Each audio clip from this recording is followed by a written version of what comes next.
Sweden থেকে আসার পর থেকে একটা মাস কিভাবে চোখের নিমেষে কেটে গেছে বুঝতেই পারিনি। আর আজ আমার বাড়িতে আমার শেষ দিনের দুপুরের লাঞ্চ আপনাদের সঙ্গে শেয়ার করি।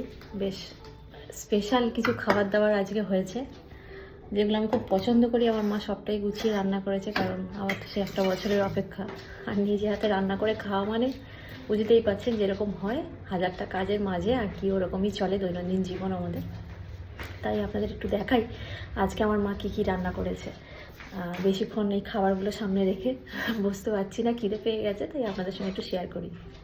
এখানে আছে ভাত, গন্ধরাজ লেবু, ওল ভাতে সর্ষে কাঁচা লঙ্কা বেটে মাখানো, লইট্টা মাছের ধনেপাতা টমেটো দিয়ে একটা শুকনো শুকনো করে ঝাল, ছোট ছোট আমের চাটনি, শঙ্কর মাছ দিয়ে আলু দিয়ে বেশ গা মাখা করে ঝোল, এটা আমার খুব ভালো লাগে, বিম কড়াই আলু দিয়ে পোনা মাছের ঝোল, আর এখানে আছে এঁচোড় আলু দিয়ে চিংড়ি মাছ দিয়ে তরকারি।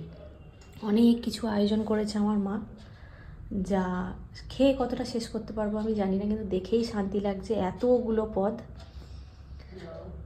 যাই হোক, এটাই এক বছরের স্মৃতি হিসাবে রয়ে যাবে। আপনাদের সঙ্গে ছোট্ট ভিডিওর মাধ্যম দিয়ে একটু শেয়ার করলাম। সবাই জানাবেন কেমন লাগলো। ধন্যবাদ।